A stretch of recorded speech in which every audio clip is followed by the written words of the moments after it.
ನಮಸ್ಕಾರ, public express ನ್ಯೂಸ್ಗೆ ಸ್ವಾಗತ. ನಾನು ಮಾಲಾ ಹಾಸನ್. ಈಗ ಹೆಡ್ಲೈನ್ಸ್.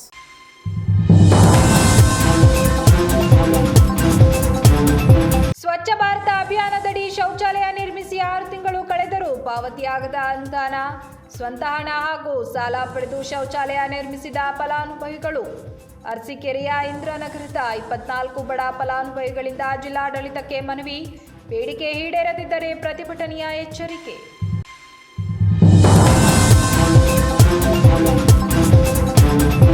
ಚನ್ನರಾಯಪಟ್ಟಣದಲ್ಲಿ ಮುತ್ತೂಟ್ ಮಿನಿ ಫೈನಾನ್ಸ್ ಎದುರು ನೊಂದ ಮಹಿಳೆ ಗೀತಾ ಪ್ರತಿಭಟನೆ. ಸಮಸ್ಯೆ ಬಗೆಹರಿಯದಿದ್ದರೆ ವಿಷ ಕುಡಿದು ಆತ್ಮಹತ್ಯೆಯ ಎಚ್ಚರಿಕೆ. ಅಧಿಕಾರಿಗಳು ಸ್ಥಳಕ್ಕೆ ಬರುವವರೆಗೆ ಪ್ರತಿಭಟನೆ ಮುಂದುವರಿಸುವ ನಿರ್ಧಾರ.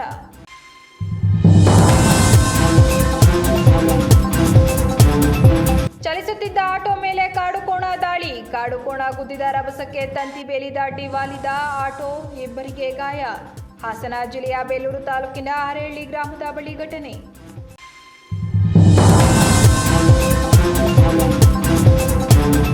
ಚನ್ನರಾಯಪಟ್ಟಣದ ಕರ್ನಾಟಕ ಬ್ಯಾಂಕ್ ಮುಂಭಾಗದಲ್ಲಿರುವ ಮುತ್ತೂಟ್ ಮಿನಿ ಫೈನಾನ್ಸ್ ಕಚೇರಿ ಎದುರು ಹೌಸಿಂಗ್ ಬೋರ್ಡ್ ನಿವಾಸಿ ಶ್ರೀಮತಿ ಗೀತಾ ಅವರು ಕಳೆದ 2 ದಿನಗಳಿಂದ ಪ್ರತಿಭಟನೆ ನಡೆಸುತ್ತಿದ್ದಾರೆ.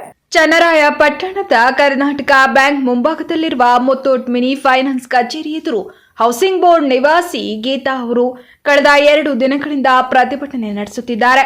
ಪ್ರತಿಭಟನೆಯಲ್ಲಿ ಮಾತನಾಡಿದ ಗೀತಾ, ತಮ್ಮ ಸಮಸ್ಯೆಗೆ ಸಂಬಂಧಿಸಿದಂತೆ ಸಿಬ್ಬಂದಿಗಳು ಯಾವುದೇ ಕ್ರಮ ಕೈಗೊಳ್ಳದೆ ನಿರ್ಲಕ್ಷ್ಯ ವಹಿಸುತ್ತಿದ್ದಾರೆ ಎಂದು ಆರೋಪಿಸಿದರು. ಇಂದು ಮಧ್ಯಾಹ್ನ 2 ಗಂಟೆ ಒಳಗೆ ಸಮಸ್ಯೆ ಬಗೆಹರಿಯದಿದ್ದರೆ ಮುತ್ತೂಟ್ ಮಿನಿ ಫೈನಾನ್ಸ್ ಕಚೇರಿ ಮುಂಭಾಗದಲ್ಲೇ ವಿಷ ಕುಡಿದು ಆತ್ಮಹತ್ಯೆ ಮಾಡಿಕೊಳ್ಳುವುದಾಗಿ ಎಚ್ಚರಿಕೆ ನೀಡಿದರು. 67 ಗ್ರಾಮ್ ಚಿನ್ನ ಇಲ್ಲ ನಂದು ಅಂತ ಹೇಳ್ತಿದ್ದಾರೆ.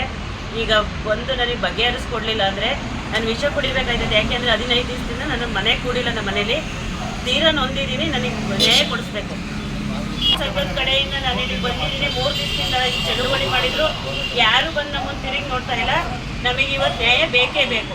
ಕರ್ನಾಟಕ ರಾಜ್ಯ ರೈತ ಸಂಘದ ರಾಜ್ಯಾಧ್ಯಕ್ಷೆ ನಾಗರತ್ನಮ್ಮ ಚಿನ್ನೇನಹಳ್ಳಿಯವರ ನೇತೃತ್ವದಲ್ಲಿ ಹಗಲು ರಾತ್ರಿ ಪ್ರತಿಭಟನೆ ನಡೆಯುತ್ತಿದೆ.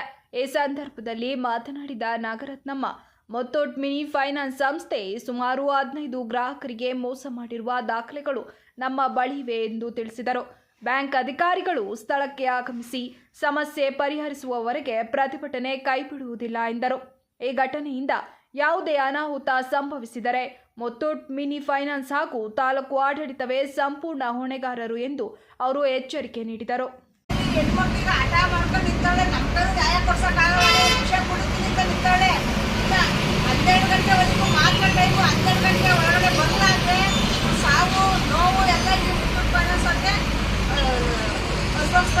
ತಹಶೀಲ್ದಾರ್ ಆಡಳಿತ ತಾಲೂಕು ಒಬ್ಬರಿಲ್ಲ, ಒಬ್ಬರು ರೆಸ್ಪಾನ್ಸ್ ಮಾಡ್ತಾ ಇಲ್ಲ. ನಮ್ಮ ಪೊಲೀಸ್ ಇಲಾಖೆ ಒಬ್ಬರು ರೆಸ್ಪಾನ್ಸ್ ಮಾಡ್ತಾ ಇಲ್ಲ. ಏನು ತಿಳ್ಕೊಂಡ್ಬಿಟ್ಟು ಎಲ್ಲ ಬಡವ್ರ ನ್ಯಾಯನೇ ಇಲ್ಲ. ಎಲ್ಲ ಇಷ್ಟು ಬಟ್ಟೆ ಹಾಕೊಂಡು ಐಟಿ ಬಿಟ್ಟೆ ಬಂದಲ್ಲಿ ಮಾತ್ರ ಇವ್ರು ಸಪೋರ್ಟ್ ಮಾಡೋದ. ಇದೆಲ್ಲ ಕಣ್ಣಿಗೆ ಕಾಣ್ತಾ ಇಲ್ವ ನಮ್ಮ ಅಧಿಕಾರಿಗಳಿಗೆ? ಯಾರಿಗೂ ತಾಲೂಕು ದಂಡಾಧಿಕಾರಿ ಹುಷಾರಿರೋದೆ ಅವ್ರ ಕೆಳಗಡೆ ಯಾರು ಇಲ್ಲ. ಕಟ್ಟು ಮುಚ್ಚಿ ವ್ಯವಹಾರ ಮಾಡಿದ್ರೆ ಬಾಗಿಲಾಕೊಂಡು ಮಾಡೋದಾದ್ರು ಮಾಡ್ತಾರೆ. ತಾಲೂಕು ಆಫೀಸಲ್ಲಿ ಎಲ್ಲ ಕಟ್ಟು ವ್ಯವಹಾರಗಳು ಮಾಡಿ ಬಡವ್ರ ಮನೆಯೆಲ್ಲ ಹಾಳು ಮಾಡ್ತಾರೆ. ಅದಕ್ಕೆಲ್ಲ ಟೈಮ್ ಇರುತ್ತಾ?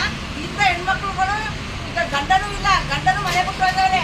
ಯಾರಿಗೆ ಮನೆ ಬಿಟ್ಟು ಹೋದ್ರೆ ಅವ್ರಿಗೆ ಪ್ರೀತಿಗೆ ಹಾಕ್ತಾರೆ, ಒಡವೆ ತಗೊಂಡ್ರೆ ಮನೆ ಕೊಡ್ಬೇಡ ಅಂತ. ಇದಕ್ಕೆ ಯಾರು ಜವಾಬ್ದಾರಿ ತಗೋತಾರೆ ಹೇಳಿ? ಈಗ ಎಲ್ಲ ಪ್ರತಿಯೊಬ್ಬರು ಕೂಡ ಎಚ್ಚೆತ್ಕೋಬೇಕು. ಈ ನಮ್ಮ ಚನ್ನರಾಯಪಟ್ಟಣ ನಡೆಯೋಷ್ಟು ಭ್ರಷ್ಟಾಚಾರ ಇನ್ನೆಲ್ಲೂ ನಡೆಯಲ್ಲ. ಫೈನಾನ್ಸ್ ಆಗಿರ್ಬೋದು, ಒಂದು ತಾಲೂಕು ಕಚೇರಿ ಆಗಿರ್ಬೋದು, ಒಂದು ಪೊಲೀಸ್ ಇಲಾಖೆ ಆಗಿರ್ಬೋದು, ಪ್ರತಿಯೊಂದರಲ್ಲೂ ಕೂಡ ನೋಡಿ 3 ದಿವಸದ ಹೋರಾಟ ಮಾಡ್ತಾ ಇದ್ದೀವಿ ನಾವು. ಅದರಲ್ಲೂ ಪೊಲೀಸ್ ಸ್ಟೇಷನ್ ಇನ್ಫಾರ್ಮೇಷನ್ ಕೊಟ್ಟಿದ್ದೀವಿ, ಇಂಟೆಲಿಜೆನ್ಸಿ ರಿಪೋರ್ಟರ್ಗೆ ಫೋನ್ ಮಾಡಿದ್ದೀವಿ. ಆದರೂ ಕೂಡ ಲೆಟರ್ ಕೊಡಬೇಕು ಅಂತ ಏನಿಲ್ಲ. ಲೆಟರ್ ಕೊಡೋಕ್ಕೆ ತಾಲೂಕು ಅಧಿಕಾರಿ ಕೊಟ್ಟಿದ್ದೀವಿ. ಆದರೂ ಕೂಡ ಒಬ್ಬರು ತಿರುಗಿ ನೋಡ್ತಾರೆ. ಏನು ಅರ್ಥ? ಅದಕ್ಕೆ ಗೊಂಬೆ ಬಾರಿಸ್ಕೊಂಡು ದುಡ್ಡು ಕೊಟ್ಕೊಂಡು ದೂರದಲ್ಲಿ ಕರ್ಕೊಬೋದು ಮಾತ್ರ ಸೆಕ್ಯೂರಿಟಿನ ನಿಯತ್ತಾಗಿ ಹೋರಾಟ ಮಾಡೋದು ಇಲ್ಲವೇ ಇಲ್ವಾ? ನಾವು ಯಾರ ಕೈ ಚಾಚಿಲ್ಲಪ್ಪ, ಯಾರು ಬೇಡ್ತಾ ಇಲ್ಲ, ನಾವು ಯಾರು ಕಿತ್ಕೊಂಡಿಲ್ಲ, ಇಲ್ಲ ಮೋಸದಾಗ ಮಾಡಿದ್ರೆ ನಾವು ನಿಯತ್ತಾಗಿ ಬಂದು ಬೆಳ್ಕೊಂಡು ನ್ಯಾಯ ಕೊಡ್ಸೋಕೆ ಹೋಗ್ತೀವಿ. ನಿಮಗೆ ನಿಜವಾದ ನಿಮಗೆ ಪ್ರಾಮಾಣಿಕತೆ ಇರೋದಿದ್ರೆ ಒಂದು ನೀವು ಇದನ್ನ ಪರಿಹಾರ ಮಾಡಿ. ಇಲ್ಲ ಅಂದರೆ ಈ ಮಗಳು ವಿಷ ಕೂಡ ಎಲ್ಲಿ ಬರ್ತದೆ ಅಂತ ನಿಮಗೆ ಗೊತ್ತು. ನಾವು ಒಳ್ಳೆಯಿಂದ ಕಳೀತಾ ಇದ್ದೀವಿ. ಮುಂದೆ ಬರೋದೆಲ್ಲ ನೀವೇ ಅನುಭವಿಸ್ಕೊತೀರಾ. ಕೇಂದ್ರ ಹಾಗೂ ರಾಜ್ಯ ಸರ್ಕಾರಗಳ ಮಹತ್ವಾಕಾಂಕ್ಷೆಯ ಸ್ವಚ್ಛ ಭಾರತ ಅಭಿಯಾನ ಯೋಜನೆಯಡಿ ಶೌಚಾಲಯ ನಿರ್ಮಿಸಿ 6 ತಿಂಗಳು ಕಳೆದರೂ ಸರ್ಕಾರದಿಂದ ಬರಬೇಕಾದ ಹಣ ಪಾವತಿಯಾಗದ ಬಡಾವಣೆಯ 24 ಮಂದಿ ಬಡ ಫಲಾನುಭವಿಗಳು ತೀವ್ರ ಸಂಕಷ್ಟ ಹಾಗೂ ಮಾನಸಿಕ ಒತ್ತಡಕ್ಕೆ ಒಳಗಾಗಿದ್ದು, ಕೂಡಲೇ ಹಣ ಪಾವತಿಸುವಂತೆ ಆಗ್ರಹಿಸಿ ಅರಸೀಕೆರೆ ನಗರದ ಇಂದ್ರನಗರದ ನಿವಾಸಿಗಳು ಇಂದು ಜಿಲ್ಲಾಡಳಿತಕ್ಕೆ ಮನವಿ ಸಲ್ಲಿಸಿದರು. ಇದೇ ವೇಳೆ ನಗರಸಭೆ ಸದಸ್ಯ ಇಮ್ರಾನ್ ಖಾನ್ ಮಾತನಾಡಿ, ಸರ್ಕಾರದ ಸೂಚನೆ ಮತ್ತು ಅಧಿಕಾರಿಗಳ ಪ್ರೇರಣೆಯಂತೆ ಫಲಾನುಭವಿಗಳು ತಮ್ಮ ಸ್ವಂತ ಹಣ ಹಾಗೂ ಸಾಲ ಪಡೆದು ಶೌಚಾಲಯಗಳನ್ನು ನಿರ್ಮಿಸಿದ್ದಾರೆ. ಆದರೆ ಶೌಚಾಲಯ ನಿರ್ಮಾಣ ಪೂರ್ಣಗೊಂಡು ತಿಂಗಳುಗಳು ಕಳೆದರೂ ಫಲಾನುಭವಿಗಳಿಗೆ ಮಂಜೂರಾಗಬೇಕಾದ ಅನುದಾನ ಇದುವರೆಗೂ ದೊರೆತಿಲ್ಲ ಎಂಬುದು ಆತಂಕಕಾರಿ ವಿಷಯವಾಗಿದೆ. ಈ ಕುರಿತು ಅರಸೀಕೆರೆ ನಗರ ಪಾಲಿಕೆ ಅಧಿಕಾರಿಗಳನ್ನು ಹಲವು ಬಾರಿ ಸಂಪರ್ಕಿಸಿದರೂ ಈ ವಿಷಯ ನಮ್ಮ ವ್ಯಾಪ್ತಿಗೆ ಬರುವುದಿಲ್ಲ. ಜಿಲ್ಲಾಧಿಕಾರಿಗಳ ಕಚೇರಿಯಲ್ಲಿ ಕೇಳಿ ಎಂಬ ಉಡಾಫೆ ಉತ್ತರ ನೀಡಿ ಜವಾಬ್ದಾರಿಯಿಂದ ತಪ್ಪಿಸಿಕೊಳ್ಳುತ್ತಿರುವ ಆರೋಪಗಳು ಕೇಳಿಬಂದಿವೆ. ಸಮಸ್ಯೆಗೆ ಸ್ಪಷ್ಟ ಉತ್ತರ ನೀಡದೆ ಅಧಿಕಾರಿಗಳು ಫಲಾನುಭವಿಗಳನ್ನು ಕಚೇರಿಯಿಂದ ಕಚೇರಿಗೆ ಅಲಿಸುತ್ತಿರುವುದು ಆಡಳಿತ ವೈಫಲ್ಯಕ್ಕೆ ಸ್ಪಷ್ಟ ಉದಾಹರಣೆಯಾಗಿದೆ ಎಂದರು. ಇನ್ನು ಶೌಚಾಲಯ ನಿರ್ಮಾಣಕ್ಕೆ ಕೇಂದ್ರ ಹಾಗೂ ರಾಜ್ಯ ಸರ್ಕಾರಗಳಿಂದ ಬರಬೇಕಾದ ಸಂಪೂರ್ಣ ಅನುದಾನವನ್ನು ಕಡಿತಗೊಳಿಸಿ ಅತಿ ಕಡಿಮೆ ಪ್ರಮಾಣದ ಹಣವನ್ನು ಮಾತ್ರ ಫಲಾನುಭವಿಗಳಿಗೆ ನೀಡಲು ಕೆಲ ಅಧಿಕಾರಿಗಳು ಮುಂದಾಗಿದ್ದಾರೆ ಎನ್ನುವ ಆರೋಪಗಳು ಸ್ಥಳೀಯರಲ್ಲಿ ಅನುಮಾನ ಹಾಗೂ ಆಕ್ರೋಶ ಹುಟ್ಟಿಸಿದೆ ಎಂದರು. ಪ್ರತಿಭಟನೆಯಲ್ಲಿ ಕಮಿಟಿ ಅಧ್ಯಕ್ಷ ಕಮೀಲ್ ಉಲ್ಲಾ ಪಾಷಾ, ರೂಪಾ, ಶಹಾ, ಬಾನುಮಾ ಎಚ್, ಹಸೀನಾ, ಶಾಹೀನಾ ಬೇಗಂ, ಕಲೀಂ, ಜಬೀನಾ, ನಜೀಬ್, ಫಾತಿಮಾ ಸೇರಿದಂತೆ ನಿವಾಸಿಗಳು ಉಪಸ್ಥಿತರಿದ್ದರು.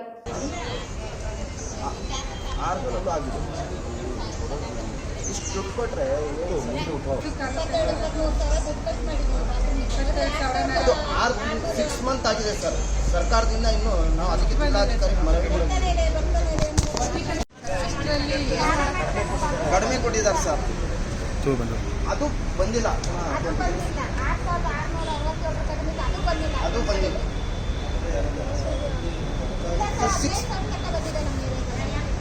ಹಿಂದೆ ಸರ್ಕಾರ ಇದ್ದಾಗ 15,000 ಬಂದಿದೆ ಸರ್. ಇದು 6,000 ಚಿಲ್ಲರೆ ಬಂದಿರೋ ಅಮೌಂಟ್ ಅಕೌಂಟಿಗೆ ರಾಣಿ ಆಗುತ್ತೆ.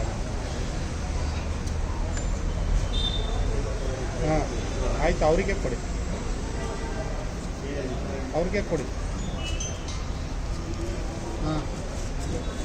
ಹೇಳ್ಬೇಕಾ? ಚಲಿಸುತ್ತಿದ್ದ ಆಟೋಗೆ ಕಾಡುಕೋಣಗಳು ಡಿಕ್ಕಿ ಹೊಡೆದ ಪರಿಣಾಮ ಆಟೋದ ಮುಂಭಾಗ ಸಂಪೂರ್ಣ ಜಖಂ ಆಗಿರುವ ಘಟನೆ ಬೇಲೂರು ತಾಲೂಕಿನಲ್ಲಿ ನಡೆದಿದೆ. ಮಲಸಾವರ ರಸ್ತೆಯಲ್ಲಿ ಪ್ರಯಾಣಿಕರನ್ನ ಕರೆದೊಯ್ಯುತ್ತಿದ್ದ ಮಹಮ್ಮದ್ ಅಲಿಯವರಿಗೆ ಸೇರಿದ KA 467121 ನಂಬರ್ನ ಆಟೋ ಮೇಲೆ ಏಕಾಏಕಿ ಬಂದ 2 ಕಾಡುಕೋಣಗಳು ಒಂದು ದಾಳಿ ಮಾಡಿದೆ. ಕಾಡುಕೋಣ ಗುದ್ದಿದ ರಭಸಕ್ಕೆ ಆಟೋ ತಂತಿ ಬೇಲಿಯನ್ನು ದಾಟಿ ವಾಲಿತು ರಸ್ತೆಯಲ್ಲಿ ಆತಂಕ ಸೃಷ್ಟಿಯಾಯಿತು. ಈ ದಾಳಿಯಲ್ಲಿ ಆಟೋದಲ್ಲಿದ್ದ ಮಹಿಳೆಗೆ ಗಂಭೀರ ಗಾಯಗಳಾಗಿದ್ದು, ಆಟೋ ಚಾಲಕ ಮಹಮ್ಮದ್ ಅಲಿಗೆ ಸಣ್ಣ ಪುಟ್ಟ ಗಾಯಗಳಾಗಿವೆ. ಗಾಯಾಳುಗಳನ್ನು ತಕ್ಷಣವೇ ಆಸ್ಪತ್ರೆಗೆ ರವಾನಿಸಲಾಗಿತ್ತು. ಘಟನೆ ಅರೇಳಿ ಪೊಲೀಸ್ ಠಾಣಾ ವ್ಯಾಪ್ತಿಯಲ್ಲಿ ನಡೆದಿದ್ದು, ಪ್ರಕರಣ ದಾಖಲಿಸಿಕೊಂಡಿರುವ ಪೊಲೀಸರು ಪರಿಶೀಲನೆ ನಡೆಸುತ್ತಿದ್ದಾರೆ.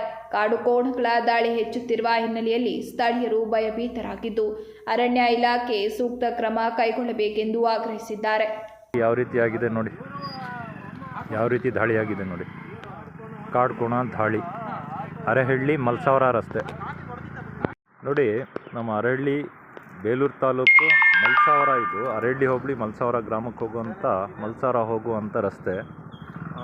ಈ ರಸ್ತೆಯಲ್ಲಿ ಒಂದು ಕಡೆ ಕಾಡಾನೆಗಳ ದಾಳಿ ಮತ್ತು ಇನ್ನೊಂದು ಕಡೆ ಕಾಡು ಕೋಣಗಳ ದಾಳಿ ನೋಡಿ. ಇವತ್ತು ಈ ರಸ್ತೆಯಲ್ಲಿ ಬರ್ತಾ ಇದ್ದಕ್ಕಿದ್ದಂಗೆ ಒಂದು ಕಾಡ್ಕೋಣ ಬಂದು ದಾಳಿ ಮಾಡಿರುವಂಥ ಎರಡು ಕಾಡ್ಕೋಣಗಳು ದಾಳಿ ಮಾಡಿರೋದು. ಎಷ್ಟೊತ್ತಿಗಾಗಿರೋದು ಇದು? 5 ನಿಮಿಷ. ಯಾರಿಗಾರೇನ ಪೆಟ್ಟಾಗಿದೆಯಾ? ಹಾಸ್ಪಿಟ್ಲಲ್ಲಿ ತುಂಬ ಸೀರಿಯಸ್ ಅಂತ ಹೇಳಿದ್ರು ಲೇಡೀಸು. ಆಟೋಗೆ ಹೊಡೆದಿರೋದಾ? ನೋಡ್ತಾ ಇರ್ಬೋದು ಈ ಆಟೋ ನೋಡಿ. ಆಟೋ ಸ್ಥಿತಿ ಯಾವ ರೀತಿಯಾಗಿದೆ ನೋಡಿ, ಯಾವ ರೀತಿ ದಾಳಿಯಾಗಿದೆ ನೋಡಿ. ಕಾಡುಕೋಣ ದಾಳಿ, ಅರೆಹಳ್ಳಿ ಮಲ್ಸಾವರ ರಸ್ತೆ. ಇತ್ತೀಚೆಗೆ ಬಿಡುಗಡೆಯಾಗಿರುವ ಕನ್ನಡ ಚಲನಚಿತ್ರ ಲ್ಯಾಂಡ್ ಲಾರ್ಡ್ ತಳ ಸಮುದಾಯಗಳ ನೋವು, ಸಂಕಟ ಹಾಗೂ ಪ್ರತಿರೋಧಗಳನ್ನು ಪರಿಣಾಮಕಾರಿಯಾಗಿ ಪ್ರತಿಬಿಂಬಿಸಿರುವ ಸಾಮಾಜಿಕ ಬದ್ಧತೆಯ ಚಲನಚಿತ್ರವಾಗಿದ್ದು, ಇಂತಹ ಕಥಾವಸ್ತುವನ್ನು ಆಯ್ಕೆ ಮಾಡಿಕೊಂಡು ಸಿನಿಮಾ ನಿರ್ಮಿಸಿರುವ ತಂಡದ ಧೈರ್ಯವನ್ನ ಮೆಚ್ಚಬೇಕಾಗಿದೆ ಎಂದು ದಲಿತ ಸಂಘಟನೆಗಳ ಸಮನ್ವಯ ಸಮಿತಿಯ ಅಧ್ಯಕ್ಷರಾದ ಕೃಷ್ಣದಾಸ್ ತಿಳಿಸಿದರು. ಪತ್ರಿಕಾಗೋಷ್ಠಿಯಲ್ಲಿ ಮಾತನಾಡಿದ ಅವರು, ಈ ಚಿತ್ರವನ್ನ ಯಾವುದೋ ಒಂದು ಜಾತಿಗೆ ಸೀಮಿತಗೊಳಿಸದೆ ಶೋಷಿತ ವರ್ಗಗಳ ಒಟ್ಟಾರೆ ಬದುಕನ್ನ ಕಥೆಯಾಗಿ ನಿರೂಪಿಸಿರುವುದು ವಿಶೇಷವಾಗಿದೆ ಎಂದರು. ಸ್ವಾತಂತ್ರ್ಯ ಲಭಿಸಿ 79 ವರ್ಷಗಳು, ಸಂವಿಧಾನ ಜಾರಿಯಾಗಿ 76 ವರ್ಷಗಳು ಕಳೆದರೂ ತಳ ಸಮುದಾಯಗಳ ಬದುಕಿನಲ್ಲಿ ದೌರ್ಜನ್ಯ, ಹಲ್ಲೆ, ಕೊಲೆಗಳು ಮುಂದುವರಿಯುತ್ತಲೇ ಇರುವುದನ್ನು ಚಿತ್ರ ಸ್ಪಷ್ಟವಾಗಿ ತೋರಿಸುತ್ತದೆ.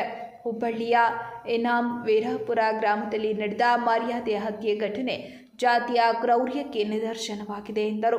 ಚಲನಚಿತ್ರವು ಹಿಂಸೆಯಿಂದ ಅಹಿಂಸೆ ಕಡೆಗೆ ಸಮಾಜವನ್ನು ಕರೆದೊಯ್ಯುವ ಸಂದೇಶವನ್ನು ನೀಡುತ್ತದೆ. ಪ್ರತಿಯೊಬ್ಬ ನಾಗರಿಕನಿಗೂ ಸಂವಿಧಾನ ಒದಗಿಸಿರುವ ಸಮಾನ ಹಕ್ಕುಗಳು ಹಾಗೂ ಅವಕಾಶಗಳು ಎಲ್ಲರಿಗೂ ದೊರಕಬೇಕು ಎಂಬ ಆಶಯವನ್ನು ಈ ಚಿತ್ರ ಬಲವಾಗಿ ಪ್ರತಿಪಾದಿಸುತ್ತದೆ ಎಂದರು. ಹೇಗಿದೆ ಅಂತ ಅಂದರೆ, ಒಂದು ಹಿಂಸೆಯಿಂದ ಅಹಿಂಸೆ ಕಡೆಗೆ ಕರ್ಕೊಂಡು ಹೋಗುತ್ತೆ. ಏನು ಮಹಾತ್ಮ ಗಾಂಧೀಜಿಯವರಾಗಿರ್ಬೋದು, ಬಾಬಾ ಸಾಹೇಬ್ ಡಾಕ್ಟರ್ BR ಅಂಬೇಡ್ಕರ್ ಆಗಿರ್ಬೋದು, ಅವರೆಂದೂ ಕೂಡ ಯಾರೂ ಕೂಡ ಹಿಂಸೆಯನ್ನು ಪ್ರೋತ್ಸಾಹಿಸ್ತಾರಂತಾರಲ್ಲ, ಅಹಿಂಸಾ ಮಾರ್ಗದ ಮೂಲಕ ಹೋರಾಟ ಮಾಡಬೇಕು ಅನ್ನುವಂಥದ್ದು ಇಬ್ಬರ ಒಂದು ಅವರ ಅಭಿಪ್ರಾಯಗಳು. ಅದೊಂದು ಆದರ್ಶ ಅದು. ಸೊ ಆ ಕಾರಣಕ್ಕೋಸ್ಕರ ಇಲ್ಲಿ ನಾವು ಬೇರೆ ಬೇರೆ ಸಿದ್ಧಾಂತಗಳು, ಬೇರೆ ಬೇರೆ ಎಲ್ಲ ವಿಚಾರಗಳನ್ನ ನೋಡ್ತೀವಿ ಸರ್. ನಮ್ಮ ಕಣ್ಣು ಮುಂದೆ ಇಡೀ ಬಹುತ್ವ ಭಾರತದಲ್ಲಿ ಬಹುಭಾಷೆ, ವಿವಿಧ ಧರ್ಮಗಳು, ವಿವಿಧ ಭಾಷೆ, ಪ್ರಾಂತ್ಯ ಎಲ್ಲದರ ವಿಭಿನ್ನತೆ ಕಾಣ್ತಾ ಇರ್ತಕ್ಕಂಥ ನಮ್ಮ ದೇಶದಲ್ಲಿ ಅದರಲ್ಲೂ ಕರ್ನಾಟಕದಲ್ಲಿ ಈ ಥರದ ಏನು ದೌರ್ಜನ್ಯಗಳು ನಡೆದಂಥದ್ದು ನಮ್ಮ ಕಣ್ಣು ಮುಂದೆ ತಾವೆಲ್ಲ ಹಿರಿಯವರು ಯಾರು ಇದ್ದರೆ ಗೊತ್ತಾಗುತ್ತೆ ಸರ್. ಇದೇ ಕಮಲಾಪಲ್ಲಿ ಅಂತ ಹೇಳಿ ಸರ್, ದೊಡ್ಡ ಸಾಮೂಹಿಕ ಮಾರಣ ಹೋಮ ನಡೆಯುತ್ತೆ ಸರ್. 22 ಜನ ದಲಿತರನ್ನ ಕಮಲಾಪಲ್ಲಿನಲ್ಲಿ ಮನೆಗಳಿಗೆ ಬೆಂಕಿ ಇಟ್ಟು ಜೀವಂತವಾಗಿ ಸಾಯಿಸ್ತಾರೆ ಸರ್. ಕೋಲಾರ ಜಿಲ್ಲೆ ಕಮಲಾಪಲ್ಲಿ. ಸೊ ಈ ಥರದ್ದು ಹಲವಾರು ಘಟನೆಗಳು ನಡೆದು, ಒಂದಲ್ಲ ಎರಡಲ್ಲ, ಸಾವಿರಾರು ಘಟನೆಗಳನ್ನು ನಾವು 45-50 ವರ್ಷದ ಇತಿಹಾಸದಲ್ಲಿ ನಾವು ಇದನ್ನೆಲ್ಲ ನೋಡ್ತಾ ಬಂದಿದ್ದೀವಿ ಸರ್. ಯಾಕೋ ಏನೋ ಇನ್ನೂ ಮೇಲ್ವರ್ಗದ ಅಂತ ಹೇಳ್ಕೊಳ್ತಾರಲ್ಲ, ಅಂಥವ್ರಿಗೆ ವಿವೇಕ ಇನ್ನೂ ಬಂದಿಲ್ಲ ಅನ್ನೋದೇ ನಮಗೆ ವಿಷಾದದ ಸಂಗತಿ. ನಮಗೆ ನಾನು ಇಲ್ಲಿ ಹೇಳ್ತಾ ಇರೋದು ಇಷ್ಟೇ, ತಳ ಸಮುದಾಯದಲ್ಲಿ ತಾನು ಗುಲಾಮಗಿರಿಲಿದ್ದೀನಿ, ಅನ್ಯಾಯಕ್ಕೊಳಗಾಗಿದ್ದೀನಿ ಅನ್ನೋ ಜಾಗೃತಿ ಉಂಟಾಗಬೇಕು. ಮೇಲ್ವರ್ಗ ಅಂತ ಹೇಳ್ಕೊಳ್ಳೋರಲ್ಲಿ ವಿವೇಕ ಉಂಟಾಗಬೇಕು. ವಿವೇಕ ನಾನು ಹೇಳ್ತಾ ಇರೋ ಅಂಥದ್ದು ಇವೆರಡೂ ನಡೆದ್ರೆ ನಮ್ಮ ಭಾರತ ಏನು ಗಾಂಧೀಜಿಯವ್ರು ಕನಸು ಕಂಡಂಥ ಭಾರತ ಮತ್ತು ಬಾಬಾ ಸಾಹೇಬರು ಕಂಡಂಥ ಭಾರತ, ಇನ್ನಿತರ ಹಲವಾರು ಜನ ಇದ್ದಾರೆ ಸರ್. ಅವರೆಲ್ಲರೂ ಕಂಡಂಥ, ನಮ್ಮ ಪೂರ್ವಜರು ಕಂಡಂಥ ಬಹುತ್ವದ ಭಾರತ ನೋಡಲಿಕ್ಕೆ ಸಾಧ್ಯ ಆಗುತ್ತೆ. ಆ ಹಿನ್ನೆಲೆ ಒಳಗಡೆ ನಾನು ಹೇಳೋದೇ ಆದರೆ, ಪತ್ರಿಕಾಗೋಷ್ಠಿಯಲ್ಲಿ ಹಿಂದುಳಿದ ವರ್ಗಗಳ ಒಕ್ಕೂಟ ಹಾಸನ ಜಿಲ್ಲೆಯ ಅಧ್ಯಕ್ಷ ಸಣ್ಣೇಗೌಡ, ಕರ್ನಾಟಕ ದಲಿತ ಸಂಘರ್ಷ ಸಮಿತಿ ಹಾಸನದ ರಾಜ್ಯ ಸಂಘಟನಾ ಸಂಚಾಲಕ ಹಿರೇಶ್ ಹಿರೇಹಳ್ಳಿ, ದಲಿತ ಸಂಘಟನೆಗಳ ಸಮನ್ವಯ ಸಮಿತಿಯ ಅಧ್ಯಕ್ಷ ಕೃಷ್ಣ, ಜಾಗೃತ ಅಲೆಮಾರಿ ಸಮುದಾಯಗಳ ರಾಜ್ಯ ಒಕ್ಕೂಟದ ರಾಜ್ಯಾಧ್ಯಕ್ಷ MV ಗೋವಿಂದರಾಜು, ಮಾಜಿ ಗ್ರಾಮ ಪಂಚಾಯಿತಿ ಸದಸ್ಯ ಗುದ್ದೇನಹಳ್ಳಿ ರಂಗಸ್ವಾಮಿ, ನಲ್ಲಪ್ಪ ಸೇರಿದಂತೆ ಇತರರು ಉಪಸ್ಥಿತರಿದ್ದರು. ಶ್ರೀ ಕ್ಷೇತ್ರ ಸಿದ್ಧಗಂಗಾ ಮಠ ತುಮಕೂರು ಇವರ ಪರಂಪರೆಯಂತೆ ದಾಸೋಹ, ಶಿಕ್ಷಣ ಹಾಗೂ ಸಮಾಜ ಸೇವೆಯ ಮೂಲಕ ಜನಮಾನಸದಲ್ಲಿ ಅಚಲ ಸ್ಥಾನ ಪಡೆದಿರುವ ದಿವಂಗತ ಡಾಕ್ಟರ್ ಶ್ರೀ ಶಿವಕುಮಾರ ಮಹಾಸ್ವಾಮಿಗಳ 7ನೇ ವರ್ಷದ ಪುಣ್ಯ ಸ್ಮರಣೆಯನ್ನ ಫೆಬ್ರವರಿ 2, 2026ರಂದು ಹಾಸನದಲ್ಲಿ ಭಕ್ತಿಭಾವದಿಂದ ಆಚರಿಸಲಾಗುತ್ತಿದೆ ಎಂದು ವಸಂತಕುಮಾರ್ ಅವರು ತಿಳಿಸಿದ್ದರು. ಪತ್ರಿಕಾಗೋಷ್ಠಿಯಲ್ಲಿ ಮಾತನಾಡಿದ ಅವರು, ಕಾರ್ಯಕ್ರಮವು ಬೆಳಗ್ಗೆ 10:30ರಿಂದ ಸಂಜೆ 4 ಗಂಟೆಯವರೆಗೆ ಹಾಸನದ ಮಹಾವೀರ ವೃತ್ತದ ಸಮೀಪ ನಡೆಯಲಿದ್ದು, ವಿವಿಧ ಧಾರ್ಮಿಕ ಹಾಗೂ ಸ್ಮರಣಾರ್ಥ ಕಾರ್ಯಕ್ರಮಗಳನ್ನು ಹಮ್ಮಿಕೊಳ್ಳಲಾಗಿದೆ. ಈ ಸಂದರ್ಭದಲ್ಲಿ ವಿಶೇಷ ಪೂಜೆ, ಪ್ರಾರ್ಥನೆ, ಆಶೀರ್ವಚನ ಹಾಗೂ ಮಹಾಸ್ವಾಮಿಗಳ ಜೀವನ ಸಂದೇಶಗಳ ಸ್ಮರಣೆ ನಡೆಯಲಿದೆ ಎಂದರು. ಕಾರ್ಯಕ್ರಮದ ದಿವ್ಯ ಸಾನ್ನಿಧ್ಯವನ್ನು ವಿವಿಧ ಮಠಾಧೀಶರು, ಸಾಧು ಸಂತರು ಹಾಗೂ ಧಾರ್ಮಿಕ ಮುಖಂಡರು ವಹಿಸಲಿದ್ದಾರೆ. ಹಾಸನ ಜಿಲ್ಲಾ ವಿವಿಧ ಕ್ಷೇತ್ರಗಳ ಗಣ್ಯರು, ಭಕ್ತರು ಹಾಗೂ ಶಿಷ್ಯರಿಂದ ಭಾಗವಹಿಸುವ ನಿರೀಕ್ಷೆ ಇದೆ ಎಂದರು. ಪ್ರತಿ ವರ್ಷದಂತೆ ಸಮಾಜಮುಖಿ ಕಾರ್ಯಕ್ರಮಗಳಲ್ಲಿ ಒಂದಾದಂಥ ಈ ಸತಿ ಅತ್ಯಂತ ಅವಿಸ್ಮರಣೀಯವಾದಂಥ ಅದ್ಭುತ ಕಾರ್ಯಕ್ರಮವನ್ನು ನಾವು 2ನೇ ತಾರೀಕು ಫೆಬ್ರವರಿ 2ನೇ ತಾರೀಕು ಮಹಾವೀರ ವೃತ್ತದಲ್ಲಿ ಡಾಕ್ಟರ್ ಶಿವಕುಮಾರ ಸ್ವಾಮೀಜಿಯವರ ಶಿವಯೋಗಿಗಳ ಪುಣ್ಯಸ್ಮರಣೆ ಕಾರ್ಯಕ್ರಮವನ್ನು ಹಮ್ಮಿಕೊಂಡಿದ್ದೀವಿ. ಇದು 7ನೇ ವರ್ಷದ ಪುಣ್ಯಸ್ಮರಣೆ ಕಾರ್ಯಕ್ರಮ. ಸರ್ಕಾರ ಈಗಾಗಲೇ ಜನವರಿ 21ರಂದು ದಾಸೋಹ ದಿನ ಅಂತ ಹೇಳಿ ಅವರ ಪುಣ್ಯಸ್ಮರಣೆಯನ್ನು ಕಾರ್ಯಕ್ರಮವನ್ನು ನೆರವೇರಿಸ್ಕೊಂಡು ಬಂದಿದೆ. ಅದೇ ರೀತಿಯಲ್ಲಿ ನಾವು ಈ ಕಾರ್ಯಕ್ರಮವನ್ನು 21ರ ಬದಲಾಗಿ 2ನೇ ತಾರೀಕು ಕಾರ್ಯಕ್ರಮವನ್ನು ಆಯೋಜನೆ ಮಾಡಿದ್ದೀವಿ. ಉದ್ದೇಶ ಏನು ಅಂದರೆ ಸಿದ್ಧಗಂಗಾ ಪರಮಪೂಜ್ಯರು ಈ ಕಾರ್ಯಕ್ರಮಕ್ಕೆ ದಿವ್ಯ ಸಾನ್ನಿಧ್ಯವನ್ನು ವಹಿಸ್ತಾ ಇದ್ದಾರೆ. ಹಾಗೆ ಸುತ್ತೂರು ಜಗದ್ಗುರುಗಳಾದಂಥ ಶ್ರೀ ಶಿವರಾತ್ರಿ ದೇಶಿಕೇಂದ್ರ ಮಹಾಸ್ವಾಮೀಜಿಗಳು ಈ ಕಾರ್ಯಕ್ರಮದ ದಿವ್ಯ ಸಾನ್ನಿಧ್ಯವನ್ನು ವಹಿಸಿದ್ದಾರೆ. ಹಾಗೆಯೇ ಸಿದ್ಧಗಂಗಾ ಮಠದ ಪರಮಪೂಜ್ಯ ಶ್ರೀ ಶಿವಸಿದ್ದೇಶ್ವರ ಸ್ವಾಮೀಜಿಗಳು ಕಿರಿಯ ಶ್ರೀಗಳು ಸಹ ಈ ಕಾರ್ಯಕ್ರಮಕ್ಕೆ ಆಗಮಿಸ್ತಾ ಇದ್ದು ಇವರ ಎಲ್ಲರ ದಿವ್ಯ ಸಾನ್ನಿಧ್ಯದಲ್ಲಿ ಕಾರ್ಯಕ್ರಮವನ್ನು ನಿರ್ವಹಿಸ್ತಾ ಇದ್ದೇವೆ. ಹಾಗೆಯೇ ಈ ಕಾರ್ಯಕ್ರಮಕ್ಕೆ ಮುಖ್ಯ ಅತಿಥಿಗಳಾಗಿ ವಿಶೇಷ ಆಹ್ವಾನಿತರಾಗಿ ಆಗಮಿಸ್ತಾ ಇರುವಂತಹ ನಮ್ಮ ಸನ್ಮಾನ್ಯ ಶ್ರೀ ಯದುವೀರು ಕೃಷ್ಣದತ್ತ ಚಾಮರಾಜ ಒಡೆಯರವರು, ಮೈಸೂರು ಕೊಡಗು ವಿಧಾನಸಭೆ ಕ್ಷೇತ್ರದ ಸಂಸದರು, ಲೋಕಸಭಾ ಕ್ಷೇತ್ರದ ಸಂಸದರು ಆಗಮಿಸ್ತಾ ಇದ್ದಾರೆ ಈ ಕಾರ್ಯಕ್ರಮಕ್ಕೆ. ಅವರಿಗೆ ನಾವು ಆತ್ಮೀಯವಾಗಿ ಕಾರ್ಯಕ್ರಮಕ್ಕೆ ಸ್ವಾಗತ ನೀಡಿದಾಗ ಅವರು ಸಹ ಇಂಥ ಪುಣ್ಯಸ್ಮರಣೆ ಕಾರ್ಯಕ್ರಮದಲ್ಲಿ ಭಾಗವಹಿಸಲು ಉತ್ಸುಕರಾಗಿ ಈ ಕಾರ್ಯಕ್ರಮಕ್ಕೆ ಆಗಮಿಸ್ತಾ ಇದ್ದಾರೆ. ಇವರೆಲ್ಲ ಅತಿಥಿಗಳನ್ನು ನಾವು ಪೂರ್ಣಕುಂಭ ಸ್ವಾಗತದಿಂದ ಸ್ವಾಗತಿಸಿ ಕಾರ್ಯಕ್ರಮಕ್ಕೆ ಆಹ್ವಾನಿಸ್ತಾ ಇದ್ದೇವೆ. ಈ ಕಾರ್ಯಕ್ರಮದಲ್ಲಿ ನಮ್ಮ ಹಾಸನ ಜಿಲ್ಲೆಯಲ್ಲಿರುವಂತಹ ಸುಮಾರು 30 ಮಠಗಳ ಎಲ್ಲ ಮಠಾಧೀಶರುಗಳು ಈ ಕಾರ್ಯಕ್ರಮಕ್ಕೆ ಆಗಮಿಸ್ತಾ ಇದ್ದಾರೆ. ಹಾಗೂ ಈ ಕಾರ್ಯಕ್ರಮದಲ್ಲಿ ಹಾಸನ ಜಿಲ್ಲೆಯ ಎಲ್ಲ ಜನಪ್ರತಿನಿಧಿಗಳು ಹಾಗೂ ಎಲ್ಲ ಮುಖಂಡರುಗಳು, ಎಲ್ಲ ಸಂಘಟನೆಗಳ ಅಧ್ಯಕ್ಷರು ಹಾಗೂ ಪದಾಧಿಕಾರಿಗಳು, ಸದಸ್ಯರು ಈ ಕಾರ್ಯಕ್ರಮಕ್ಕೆ ಆಗಮಿಸ್ತಾ ಇದ್ದಾರೆ. ಹಾಗೆ ಈ ಕಾರ್ಯಕ್ರಮಕ್ಕೆ ನಮ್ಮ ಶಿವಕುಮಾರ ಸ್ವಾಮೀಜಿಯವರ ಭಕ್ತವೃಂದದ ಎಲ್ಲ ಸದಸ್ಯರುಗಳು ಈ ಕಾರ್ಯಕ್ರಮದಲ್ಲಿ ಭಾಗವಹಿಸ್ತಾ ಇದ್ದಾರೆ. ಸದ್ಭಕ್ತರುಗಳು ಈ ಕಾರ್ಯಕ್ರಮದಲ್ಲಿ ಭಾಗವಹಿಸಿದ್ದಾರೆ. ಈ ಕಾರ್ಯಕ್ರಮಕ್ಕೆ ನಮ್ಮ ಎಲ್ಲ ಸ್ಥಳೀಯ ಮುಖಂಡರುಗಳು ಹಾಗೂ ಈ ಕಾರ್ಯಕ್ರಮಕ್ಕೆ ಅಖಿಲ ಭಾರತ ವೀರಶೈವ ಮಹಾಸಭಾದ ಜಿಲ್ಲಾ ಘಟಕಗಳು, ತಾಲೂಕು ಘಟಕದ ಎಲ್ಲ ಪದಾಧಿಕಾರಿಗಳು ಹಾಗೂ ಜಿಲ್ಲಾ ವೀರಶೈವ ಸಂಘ ಅರಳೆಪೇಟೆ ಹಾಸನ ಇದರ ಎಲ್ಲ ಸಂಘಟನೆಯ ಎಲ್ಲ ಕಾರ್ಯಕಾರಿ ಸಮಿತಿಯ ಸದಸ್ಯರು ಹಾಗೂ ಸದಸ್ಯರುಗಳು, ವೀರಶೈವ ಕ್ಷೇಮಾಭಿವೃದ್ಧಿ ಸಂಘದ ಎಲ್ಲ ಸದಸ್ಯರುಗಳು ಹಾಗೂ ಅಖಿಲ ಭಾರತ ಶರಣ ಸಾಹಿತ್ಯ ಪರಿಷತ್ತಿನ ಎಲ್ಲ ಅಧ್ಯಕ್ಷರು, ಪದಾಧಿಕಾರಿಗಳು ಹಾಗೂ ವಿಶ್ವ ವೀರಶೈವ ಲಿಂಗಾಯತ ಮಹಾವೇದಿಕೆ ಹಾಸನ ಇವರ ಎಲ್ಲ ಅಧ್ಯಕ್ಷರು, ಪದಾಧಿಕಾರಿಗಳು ಹಾಗೂ ವೀರಶೈವ ಲಿಂಗಾಯತ ಮಹಾವೇದಿಕೆ ಒಳೇಶ್ವರ ಘಟಕದ ಎಲ್ಲ ಸದಸ್ಯರುಗಳು ಹಾಗೂ ಅಕ್ಕನ ಬಳಗ ಹಾಗೂ ನಮ್ಮ ಜಿಲ್ಲಾ ಪತ್ರಕರ್ತ ಸಂಘದ ಎಲ್ಲ ಅಧ್ಯಕ್ಷರು, ಪದಾಧಿಕಾರಿಗಳು ಈ ಕಾರ್ಯಕ್ರಮಕ್ಕೆ ಆಗಮಿಸಬೇಕು ಅಂತ ಹೇಳಿ ನಾವು ಈ ಕಾರ್ಯಕ್ರಮ ಮುಖಾಂತರ ತಮ್ಮಲ್ಲಿ ವಿನಂತಿಸುತ್ತಿದ್ದೇವೆ. ಪತ್ರಿಕಾಗೋಷ್ಠಿಯಲ್ಲಿ ಪ್ರಸನ್ನ, ಕಡ್ಡಾಯ ಶಿವಕುಮಾರ್, ಅವಿನಾಶ್, ದೇವರಾಜ್ ಹಾಗೂ ಇತರರು ಉಪಸ್ಥಿತರಿದ್ದರು. ಹಾಸನ ನಗರದ ಹೇಮಾವತಿ ಪ್ರತಿಮೆ ಬಳಿಯಲ್ಲಿ ಮಲ್ನಾಡ್ ಹಿಪೋ ಕ್ಯಾಂಪಸ್ ಇಂಟರ್ನ್ಯಾಷನಲ್ ಶಾಲೆ ಮತ್ತು ಹಾಸನ ಸಂಚಾರಿ ಪೊಲೀಸ್ ಸಹಯೋಗದಲ್ಲಿ ಮಾರ್ಗಸೂಚಿ ರಸ್ತೆ ಸುರಕ್ಷತಾ ಮಾಸಾಚರಣೆ ನಡೆಯಿತು. ಪೊಲೀಸ್ ವೃತ್ತ ನಿರೀಕ್ಷಕರು 1988ರ ಭಾರತ ಮೋಟಾರ್ ಕಾಯ್ದೆಯ ಪ್ರಮುಖ ಅಂಶಗಳನ್ನು ಸಾರ್ವಜನಿಕರಿಗೆ ವಿವರಿಸಿದರು. ಅವರು ತಿಳಿಸಿದಂತೆ ರಸ್ತೆಯಲ್ಲಿ ಎಲ್ಲ ವಾಹನಗಳು ಸುರಕ್ಷಿತವಾಗಿ ಸಂಚರಿಸಬೇಕು. ಆರ್ಟಿಒ ಅನುಮತಿ ಪಡೆದ ವಾಹನಗಳು ಮಾತ್ರ ಸಂಚಾರಕ್ಕೆ ಅವಕಾಶ ಹೊಂದಬೇಕು ಮತ್ತು ಉಲ್ಲಂಘನೆ ಮಾಡಿದ ವಾಹನಗಳ ಮೇಲೆ ಕಾನೂನಾತ್ಮಕ ಕ್ರಮ ಕೈಗೊಳ್ಳಲಾಗುವುದು ಎಂದರು. ಕಾರ್ಯಕ್ರಮದಲ್ಲಿ ಮಲ್ನಾಡ್ ಹಿಪೋ ಕ್ಯಾಂಪಸ್ ವಿದ್ಯಾರ್ಥಿಗಳು, ಶಿಕ್ಷಕರು ಮತ್ತು ಪೊಲೀಸ್ ಅಧಿಕಾರಿಗಳು ಹಾಜರಿದ್ದರು.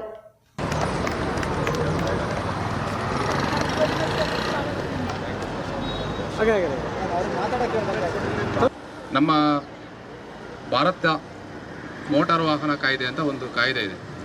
1988ರಲ್ಲಿ ಅದನ್ನು ನಾವು ಜಾರಿಗೆ ತರ್ತೀವಿ. ಸಂಪೂರ್ಣವಾಗಿ 1989ರಿಂದ ಅದು ನಮ್ಮ ದೇಶದಲ್ಲಿ ಜಾರಿಗೆ ಬರುತ್ತೆ. ಈ ಕಾಯ್ದೆ ಪ್ರಕಾರ 3 ಅಂಶಗಳು ಮುಖ್ಯವಾಗಿರುತ್ತೆ. ಯಾವುದೇ ಒಂದು ವಾಹನ ರೋಡಿಗೆ ಇಳಿಬೇಕು ಅಂತ ಅಂದರೆ ಫಸ್ಟ್ ಅದು ರಿಜಿಸ್ಟ್ರೇಷನ್ ಆಗಿರಬೇಕು. ಅದು ನಂಬರ್ ಕಾಣಿಸುತ್ತಾ? ಎಲ್ಲ ಗಾಡಿಗೂ ಒಂದು ಇಂಡಿವಿಜುವಲ್ ಯೂನಿಕ್ ನಂಬರ್ ಪ್ಲೇಟ್ ಇದ್ದೇ ಇರುತ್ತೆ. ಅದು ಹಿಂದೆ ಮತ್ತು ಮುಂದೆ ಇರುತ್ತೆ. ಎಲ್ಲೋ ಬೋರ್ಡ್ ಇದ್ದರೆ 4 ಕಡೆ ಇರಬೇಕು. ನೋಡಿ, ಬೇಕಾದ್ರೆ ಒಂದ್ಸಲ ಅಬ್ಸರ್ವ್ ಮಾಡಿ. ಈ ಗಾಡಿಗೆ ಕಾಣಿಸುತ್ತಾ? ಹಿಂದೆ ಇದೆ, ಮುಂದೆ ಇದೆ, ಪ್ಲಸ್ 4 ಕಡೆ ಎಲ್ಲೋ ಬೋರ್ಡ್ ಇದ್ದರೆ ಇರಬೇಕು. ವೈಟ್ ಬೋರ್ಡ್ ಇದ್ದರೆ ನೋಡಿ, ಬೇಕಾದರೆ ಹಿಂದೆ ಮತ್ತು ಮುಂದೆ ಆ ರೀತಿ ರಿಜಿಸ್ಟ್ರೇಷನ್. ಆ ಗಾಡಿಗೆ ಯೂನಿಕ್ ನಂಬರ್, ಅದು ಆ ಇನ್ನೊಂದು ನಂಬರ್ಗಳ ಜೊತೆ ಮ್ಯಾಚ್ ಮಾಡಲಿಕ್ಕೆ ಅದು ಚಾನ್ಸಸ್ ಇಲ್ಲ, ಸಾಧ್ಯವಾಗೋದಿಲ್ಲ. ಅದರಿಂದಾಗಿ ಪ್ರತಿಯೊಬ್ಬರು ಕೂಡ ಯಾವುದೇ ವಾಹನವನ್ನು ನಾವು ಪರ್ಚೇಸ್ ಮಾಡಿದ್ರೆ ಅಂದರೆ ಕನ್ಸಲ್ಟ್ ನಾವಿರೋ ಏರಿಯಾ ಲಿಮಿಟ್ಸಲ್ಲಿ RTO ಕಡೆಯಿಂದ ರಿಜಿಸ್ಟ್ರೇಷನ್ ಮಾಡಿಸ್ಕೋಬೇಕು. ಕೆಲವೊಂದು ವೆಹಿಕಲ್ ಕೇಳ್ಬೋದು, ರೋಡ್ ಮೇಲೆ ಹೋಗೋ 2 ವೀಲರ್ಸ್ ಇರ್ತವೆ, ಎತ್ತಿನ ಗಾಡಿ ಇರ್ತವೆ, ಅಂಥ ವೆಹಿಕಲ್ಗೆ ಎಕ್ಸಂಪ್ಷನ್ ಇರುತ್ತೆ. ಇಷ್ಟು CC ಅಂತ ಇರುತ್ತೆ, ಇಷ್ಟು ಸ್ಪೀಡ್ ಅಂತ ಇರುತ್ತೆ. ಅಂಥ ವೆಹಿಕಲ್ಗಳನ್ನ ನಾವು compulsory RTO regional transport office ಹತ್ರ ಹೋಗಿ ನಾವು ರಿಜಿಸ್ಟ್ರೇಷನ್ ಮಾಡಿಸ್ಕೋಬೇಕು. ಮತ್ತು ಎರಡನೇ ವಿಷಯನ ಪ್ರಸ್ತಾವನೆ ಮಾಡ್ತಾರೆ ಆ ಕಾಯ್ದೆಯಲ್ಲಿ.